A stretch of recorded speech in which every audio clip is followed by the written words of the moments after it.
Guys, it's me, Stuart from Stuart Scale Models. Just thought I'd do another inbox review, this time of an aircraft, a very iconic aircraft from the Cold War, the ubiquitous MiG-21. This one being the reconnaissance version, hence the R. This is also the weekend edition of the MiG that Eduards do. They do various versions. In fact, I think there's a limited edition just recently come out as well. This one, the reason I bought this one is the colour scheme. That really attracted me and caught my eyes, the Cuban Air Force version. And apparently this aircraft is now sitting in their museum out in Cuba as well. As we well know, it's the most charismatic looking aircraft that the Russian Air Force had during the Cold War period. It was the most numerously built and was exported with great success all around the world. And I do believe some air forces are still using them, even though the design is nearly 45 years old. And it has similar sleek lines to the Lightning as well that we once had. I was lucky enough to see one of these at Farnborough, but unfortunately it wasn't flying. This was around about, I would say, 1986, and they had one on show there, which I think was a fly-by-wire version, but regretfully I never got to see it fly. I think it only flew during the trade days in the week. Anyway, without further ado, end of the history lesson. I will actually get on with this thing. Oh, actually, one thing I did forget to mention was this was also used with great effect out in Vietnam during the Vietnam War with the North Korean Air Force. In fact, one or two well-known aces came out of it as well. So there you go. Anyway, without further ado, we'll get on with the review of this lovely kit. I've already taken a look at it. It's a super looking kit. I think it's going to build up into a beautiful model. What the fitting is going to be like, I don't know, because I've heard some of the Eduard's kits do have fit issues, but we will see. Anyway, as I say, this is the MiG-21R, and depicted on the box art is the Cuban Air Force example, along with the two colour options you get with this kit, which is the Cuban, and then obviously one which was an aircraft based out in Afghanistan in 1982. The kit number, if anybody's interested, is 84123, so if you want to freeze frame that, by all means do so. Okay. And on the other side of the box you've got the colour options again, which is the Cuban Air Force example and the Russian Air Force example out in Afghanistan. Along here is the colour callouts, all obviously in Mr. Hobby colour. Okay, again with the Hobby Colour app you can download that from Play Store and basically convert the colours to whichever brand you're using, and it is free. Okay, and then on the other side here it's indicating you've got white metal decals for the seat belts, so it's an interesting notion, but there you go. Anyway, what we'll do is get the instruction sheet out. This comes as a pamphlet, which unfortunately is loose. Why they didn't actually staple it all together I don't know, but there you go. Okay, let's put the kit aside. First off, you've got the sprue tree, and just like Dragon, where you've got the blue areas are all the spare parts that aren't needed in the kit, so that's going to be coming in handy. Or alternately spare parts for the other version. It depends on which version you're going to build, whether it's Cuban or the Russian Air Force example. Again, Mr. Hobby colour callouts beneath, and then obviously warnings, etc., and then the symbols for the assembly process. Okay, and then the first issue of the day is basically what oops, a daisy, sorry about that guys, that was not meant to happen. Anyway, as I was saying, it's not the first time this has happened, no doubt you'll all remind me. Anyway, is basically they're showing you something here for what looks like the nose column for the nose bay. What that's indicating I don't know. Again, they're telling you the colours to mix for the interior colour of the actual Russian cockpit, because it's a very bright green, but you can get a MiG colour sets, which I'm going to look out for and use that instead. Control column is assembled, and obviously you've got the option of using a decal if you don't want to do that. Undercarriage bay. Oh, actually, this is the cockpit bay and bulkheads which go underneath the cockpit floor, as you can see indicated here. And then obviously your control column goes in along with the control yoke. I think that's the open canopy only. Oh, I see. That's in case you want the canopy open, you show that. Okay. Control pedals go in as well. And then obviously you've got the two halves of what is the exhaust nozzle go together. Rear part, the exhaust goes on. I don't know what these are. They go on. Part of the aircraft blade goes in. And then obviously the main engine goes in as well. Okay. What else have I done? Oh, hello, I've got this out of sequence. Sorry about this, guys. Okay. Bear with me. Here we go. And then you assemble the main undercarriage bay, as you can see here.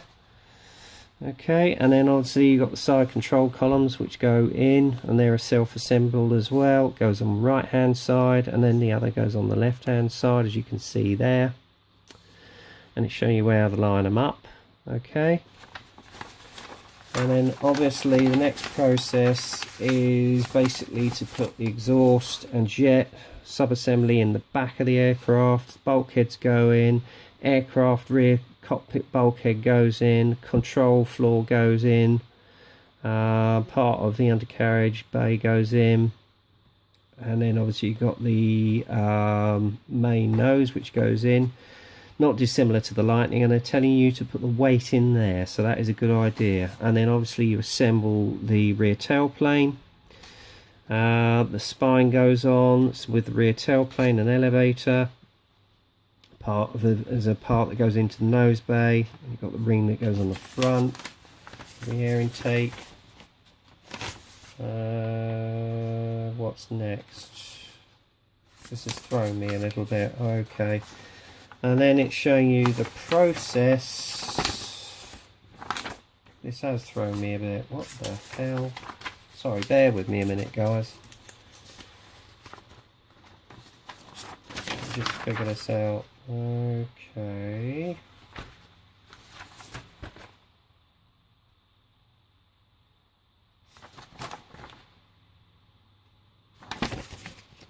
Right, got that.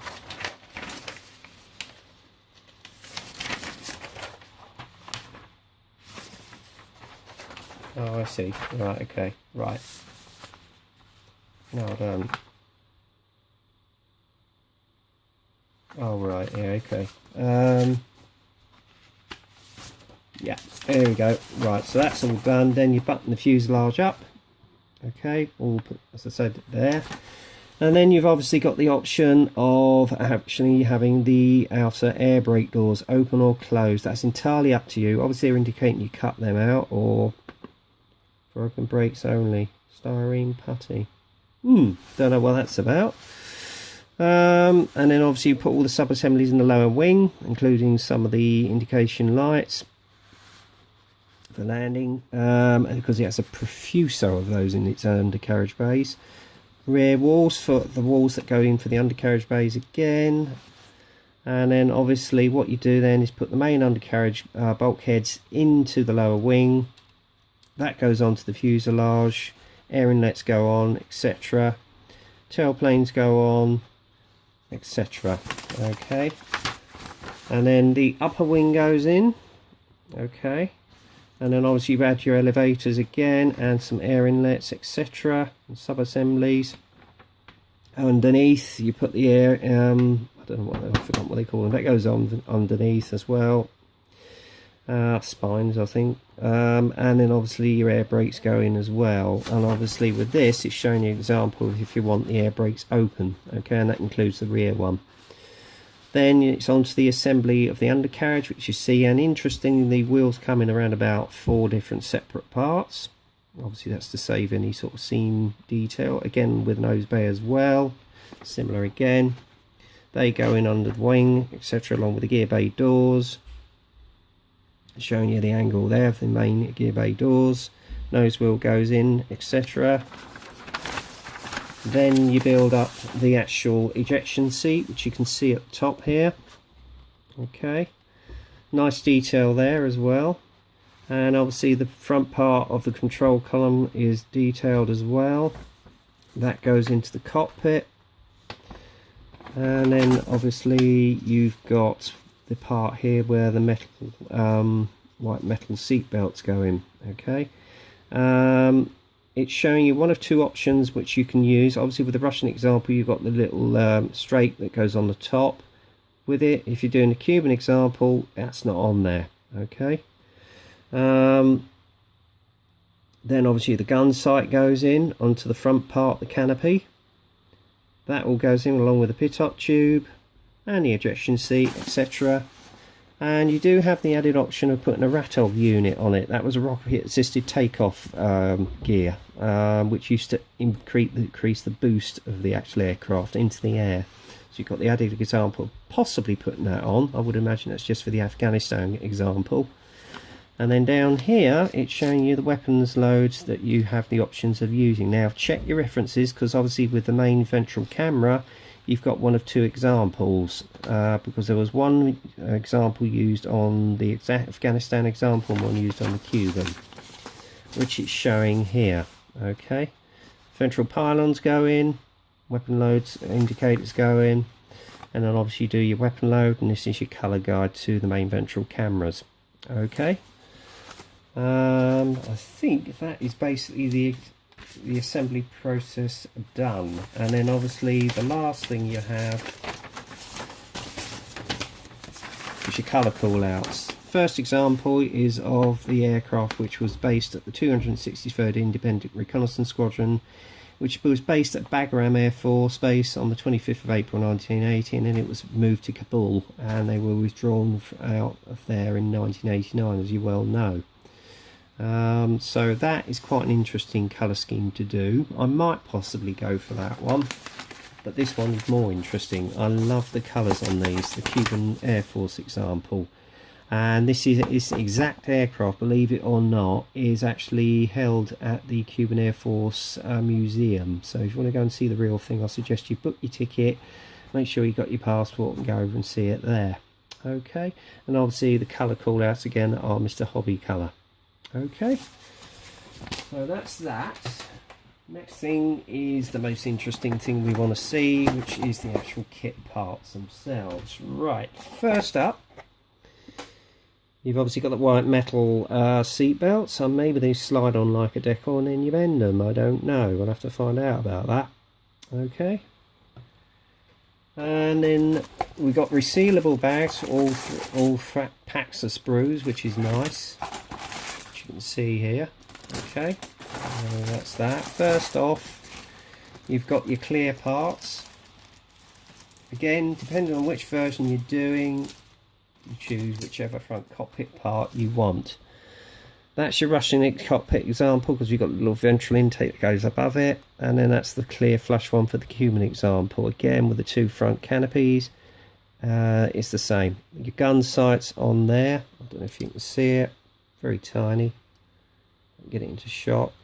But again, they're beautifully clear, and you've got clear cockpit panels as well. So maybe you've got the added example of putting some glass on it. Okay, so that's that. Beautifully done, as I say. I've got an extra canopy in there. Maybe a spare one. Good. If you damage one, you can use another one. That's good. Let's try and reseal it now. That's it, done. Alright, first bag, I'll take out the sprues.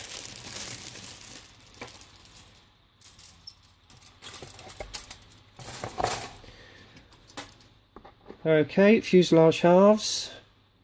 Lovely recessed panel detail there, beautifully caught. I don't know if you can see it, guys. There you go, just in the light. Actually, I might lower the light. Let's lower the light, I might be able to see it a bit better. There you go. I don't know if you can catch that in the light. Some lovely subtle panel lines, so that'll come up nicely with a wash. Again, here's your air brakes on the back here. Okay. Weapons pylons. Okay. And obviously your gear bay doors. And I love the detail on them as well, very nicely done. I don't know if you can see that. Okay, and then obviously upper part of the control column here. Okay, next up, bulkheads for the main central undercarriage bay, which are nicely detailed, beautifully crisp. And there's your undercarriage units, again gear bay doors for the interior, which you can see nice detail again, and here as well, and that's the cockpit floor. Okay, and side columns, which you can see here, and again side columns here. Nice detail on the rear wall for the cockpit. Again, if you want to put some added wires in there, I would imagine you could do so. Okay, beautifully produced, and even in the undercarriage bay you've got wires on there. That's beautifully done, really nicely moulded. You've got the ring for the nose, or the air inlet, central air inlet, and the control panel. So that's nice. And obviously again on this part, you've got the exhaust blades right there, and there's your main exhaust nozzle, nicely moulded. And this is part of the actual control the seat. Lovely detail there, very accurately moulded. Again, obviously you've got the nose here, which you put the weights in, and if you notice you've got various parts of the wheels which go on. Okay, again with the undercarriage legs you could probably add some wires or something to it just to enhance detail a little bit, like brake wires. Okay, and then obviously various radome panels, which you can see here at the bottom, the sprue, beautifully produced. And even the seat itself is a kit in itself really, so yeah, very nicely done. And then you've got the lower wing. Again, lovely detail on the lower wing, very subtle panel line detail, and I love the way they've caught the rivet detail on it. It's beautiful, absolutely exquisite. Really nicely done, guys. And the upper wing as well, if you have a look there, nice panel line detail and rivet detail, really catches the character of the MiG-21 nicely. Okay, and obviously you've got your rear tail planes as well. Okay, and I'll just pop these back in the bag. Obviously we don't want to lose any delicate parts. Okay.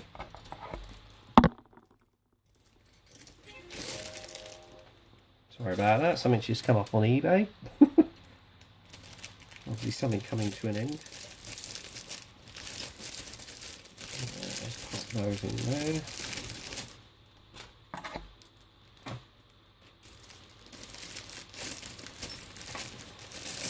These things always happen when you're trying to do a kit review as well, have you noticed?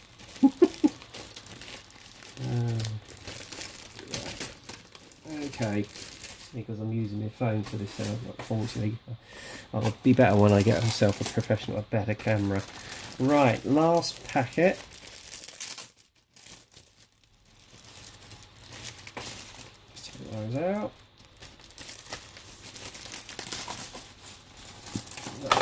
Okay, out they come. Again, nice detail on the rear tailplane, beautifully caught, lovely recessed panel line detail, and that's going to look lovely, really is. And obviously you've got your two parts of the upper cockpit panel there, that's your rear spine. Again, nice recessed panel line detail, and if you can see that, guys, there you go. And then obviously you've got your weapons, as you can see here, your Ratog rocket units in the middle of the actual sprue, as you can see, and that's one of your two main cameras. Again, lovely subtle panel line detail on it. You've got the equivalent of sidewinder missiles there as well as your weapon pylons and bombs, so very nicely caught there. And again on the other one, same again. And this is for the other Afghanistan version with the camera units. Again, lovely recessed panel line detail, as you can see there. Okay, And you've got the cockpit column here, which you can see. I don't know if you can catch that. Beautiful detail on that, nice with a bit of dry brushing as well, and painted up. That's going to look super. And obviously you've got your camera, ventral camera gun there. This is for the Afghanistan version. Lovely recessed panel line detail again. And these are the various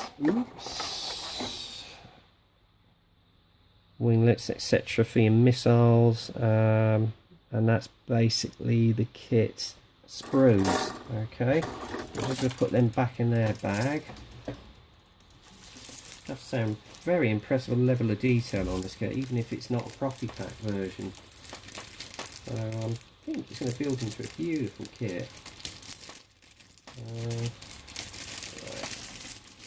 Getting these back in the bag is not easy. Oh, hang on, I've done it. Okay. That's that. Nearly there, guys.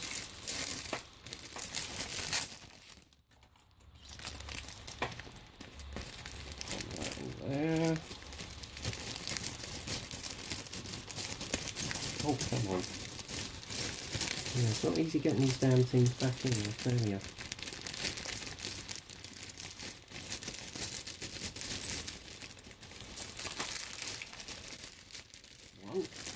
And then obviously you've got your tailplane unit which goes back in. Okay, there we go. That's that. One thing I will say with Eduard, they know how to pack stuff away beautifully. And then finally, what we've got here is your decal sheet. What Eduard decals are like, I don't know. It does tend to look as though they're a little bit on the shiny side.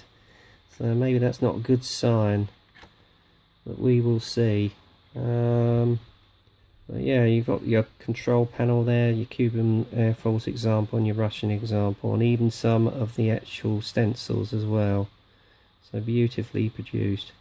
As I say, I don't know what they like to bed down. I'll probably find out in due process.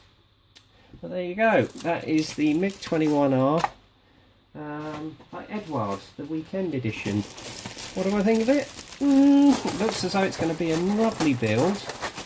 What the fit of the parts is, I don't know, but I mean, with this instruction manual, what I think they could have done with actually doing sort of a pamphlet. Well, not they've done previous kits, but there you go. That is it, guys. So I hope you enjoyed the review. I certainly enjoyed looking through it, I know that much, and it's certainly a lovely kit of a very iconic aircraft. So, as I say, I hope you enjoyed your review. Leave your comments or subscribe, and that's it for this review. So until the next time, get kit crazy, happy modelling, and I'll speak to you soon.